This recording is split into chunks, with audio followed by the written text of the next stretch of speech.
Now, this is a video I never thought I would ever be doing in all my days. A look at Golden Axe on the Neo Geo. Two of my favourite things from my video game childhood together for the first time. The retro gaming community is a very eclectic mix of interests. You have the collectors who strive to own hard to find and rare games, or the ones who seek to own every game on a particular format. Then you have the nostalgia lovers like myself, who look back fondly at the good times and the good memories these games gave us. And you also have the homebrew community, who like to push the envelope as to what was possible on a given format, such as with Final Fight on the Mega Drive. But the person who done this homebrew has been able to satisfy a thought I have always long had about the Neo Geo, and that is, how would other games have looked on the Neo Geo if they had a license to port them?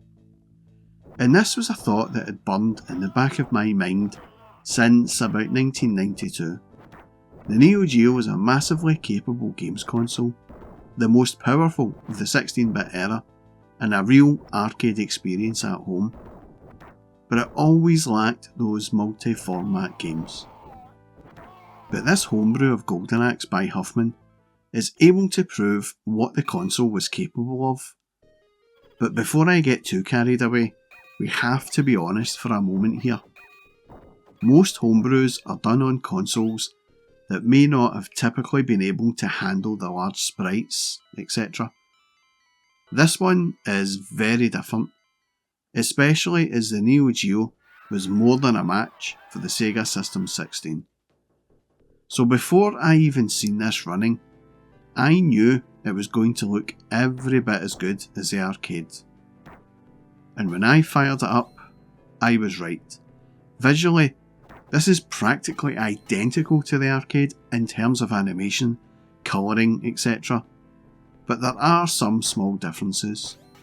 Some of the HUD is missing, that lets you know what stage you are on, and some background colouring has been changed in the later levels. But overall, this is as close to the arcade visually as you are ever going to get outside of the System 16 hardware.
The sound has been cleared up on this homebrew.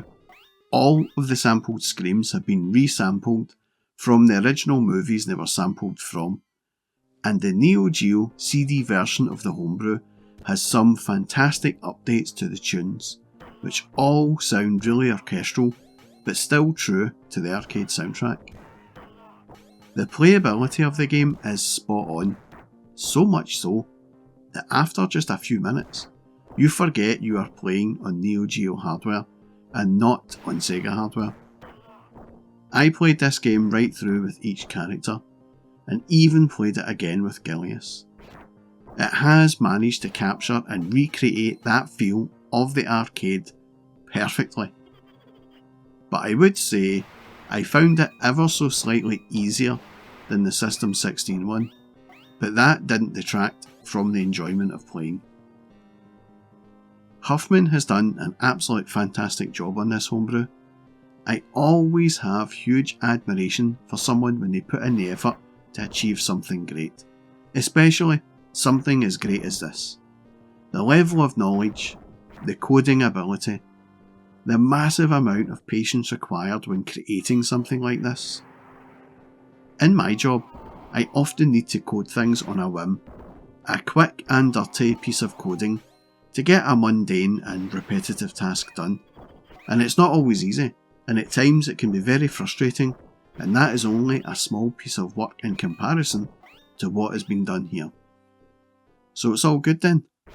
A massive thumbs up from me to Huffman for producing such a faithful recreation of one of Sega's classics. But there is one more thing that I need to touch upon, and that is why. Why go to all the efforts to make an old game on an old console that was just as powerful as the arcade original? And I have to stress here, this is not a knock on Huffman. I love this homebrew of Golden Axe just as much as I do the arcade. But that is also the point, is I can play Golden Axe on MAME and have it be the same as the arcade. Not only that, there must be 100 different ways to play Golden Axe now. So again, I ask the question, why? For me, I have to look at this game in the same vein as Mauro Xavier's Final Fight on the Mega Drive. And that homebrew looks outstanding, but I cannot comment on its gameplay as I have not played it. But again, there are dozens and dozens of ways to play Final Fight now, so again, the question is, why? When I was growing up, the rivalry between Sega and Nintendo fans was like nothing else, and had Final Fight appeared on the Mega Drive back in the day looking like Mauro's, then I would have been really impressed. And it would have been a real nightmare for Nintendo fans to live through that. But this is 2025. Final Fight is 35 years old, and while still one of my all-time favourite games, I can play this on MAME, and arcade perfect ports are out there. But because I have lived through that rivalry, let me tell you this. Rivalries like that never die.